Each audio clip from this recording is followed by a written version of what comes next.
सभी को नमस्कार। मैं नीरज प्रस्तुत हूँ आप सभी के समक्ष राजनीतिक विज्ञान की एक नई कक्षा में। आज हम देखेंगे कक्षा 6 का अध्याय 4 लोकतांत्रिक सरकार के मुख्य तत्व। इससे पहले हम 3 पाठ कर चुके हैं।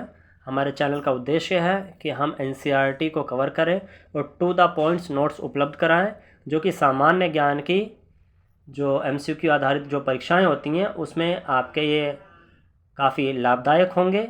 और ख़ासकर वे अभ्यर्थी जो सीटेट की तैयारी कर रहे हैं, सीटेट में भी पेपर सेकंड जो कि 60 प्रश्नों का आता है, उसमें ये सीरीज़ बहुत लाभदायक होने वाली है।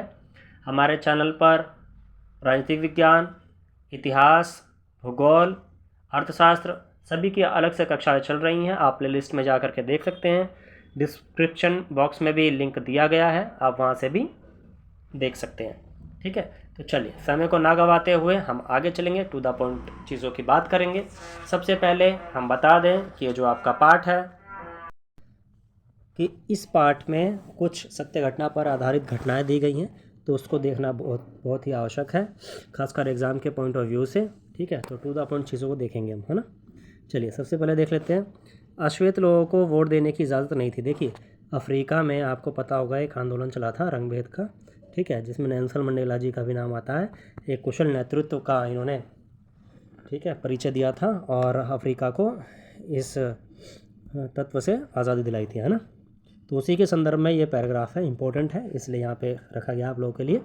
आप देख सकते हैं, अश्वेत लोगों को वोट देने की इजाज़त नहीं थी। अश्वेत अर्थात जो काले लोग थे, जो अश्वेत थे, श्वेत यानी सफ़ेद, अश्वेत यानी जो काले लोग थे। ठीक है, देश की सबसे अच्छी ज़मीन श्वेत लोगों के लिए आरक्षित थी और अश्वेत लोगों को खेती के लिए सबसे घटिया ज़मीन मिलती थी।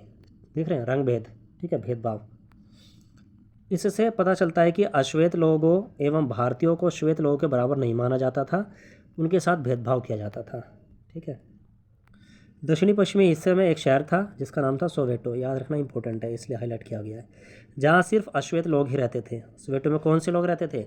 अश्वेत। कौन से? अश्वेत, याद रखिएगा। हेक्टर पीटरसन वही रहता था। ये एक कैरेक्टर है, ठीक है, सत्य घटना पर आधारित है।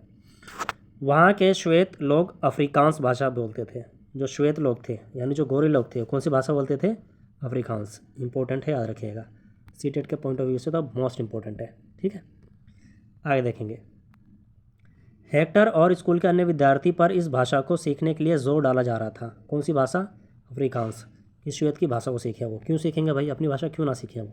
ठीक है, यही था रंगभेद वहाँ का। वे अपनी भाषा जुलू सीखना चाहते थे। अब जुलू क्वेश्चन आ गया, जुलू किसकी भाषा है? जुलू अश्वेत लोगों की भाषा है। ठीक है, यानी जो काले लोग थे, ठीक है, उनकी भाषा है। कहाँ भी बोली जाती है? प्रमुख रूप से अफ्रीका में, ध्यान रखना। ठीक, हेक्टर अपने सहपाठियों के साथ मिलकर अफ्रीकांस सीखने का विरोध कर रहा था। अफ्रीकांस क्या है? श्वेत लोगों की भाषा, जो वो नहीं सीखना चाह रहे थे और इसी का वो विरोध कर रहे थे। दक्षिण अफ्रीका की पुलिस ने विरोध करने वाले इन लोगों को बड़ी बेरहमी से पीटा और भीड़ पर गोलियां बरसाई। उनमें से एक गोली हेक्टर को जा लगी और वह मारा गया। ये 16 जून 1976 की घटना है, देख सकते हैं आप।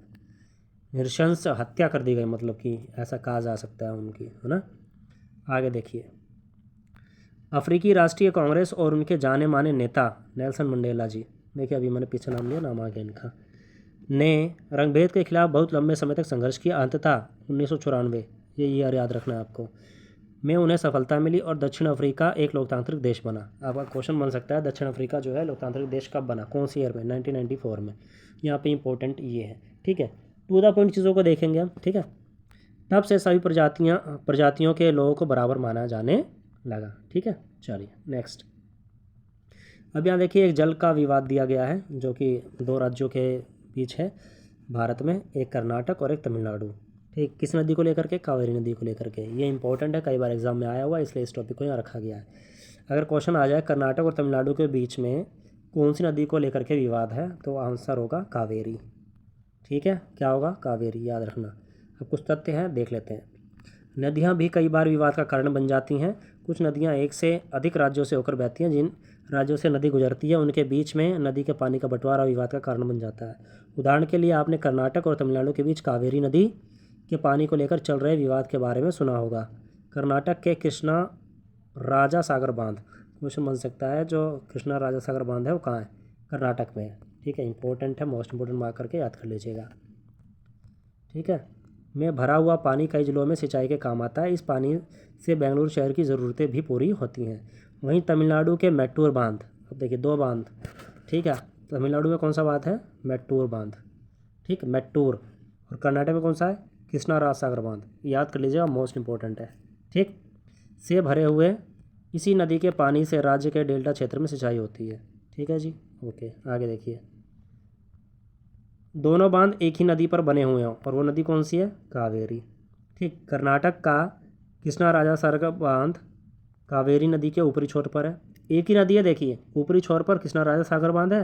वहीं तमिलनाडु का जो मैट्टूर बांध है वो उसी नदी के निचले छोर पे है। जैसे मान लीजिए नदी निकल रही है, तो जहाँ से नदी निकल रही है वहीं थोड़ी दूर पे कृष्णा राजा सागर बांध है कर्नाटक में। जब नदी नीचे की ओर आ रही है तो वो तमिलनाडु में पहुँच जाती है। तो तमिलनाडु पर उसी नदी में निचले छोर पर मैट्टूर बांध है, ठीक है। तो ऑब्वियस सी बात है, जब तक ऊपर से कृष्णा राजा सागर बांध से पानी छोड़ा नहीं जाएगा तब तक तमिलनाडु के मैट्टूर बांध से वो जो पानी का इस्तेमाल है वो कैसे किया जाएगा? नहीं कर पाएंगे वो लोग, वहाँ तक पहुँचेगा ही नहीं पानी जब तक यहाँ से छोड़ा नहीं जाएगा, ठीक है, जब नीड होगी तो इसलिए ये विवाद का कारण बना हुआ है, ठीक। मैट्टूर बांध में पानी तभी भरा जा सकता है जब कृष्णा राजा सागर बांध से पानी छोड़ा जाए। वही बात जो मैंने पीछे बताई। दोनों राज्यों को अपने लोगों की ज़रूरतों के लिए भरपूर पानी चाहिए, जो कि नहीं मिल पाता, बिल्कुल नहीं मिल पाएगा, एक ही नदी पे बने हुए हैं, ठीक है। इससे विवाद उत्पन्न होता है, तब राष्ट्रीय सरकार को कदम उठाना पड़ता है ताकि दोनों राज्यों के लिए पानी का सही बंटवारा हो पाए, ठीक है। आशा है वीडियो आपको पसंद आई होगी। अगर चैनल पर नए हैं तो चैनल को सब्सक्राइब कर सकते हैं। वीडियो अच्छी लगी हो तो लाइक कर सकते हैं, शेयर कर सकते हैं, ठीक है। ऐसी ही वीडियोज़ के लिए निरंतर हमारे चैनल के साथ बने रहिए। धन्यवाद।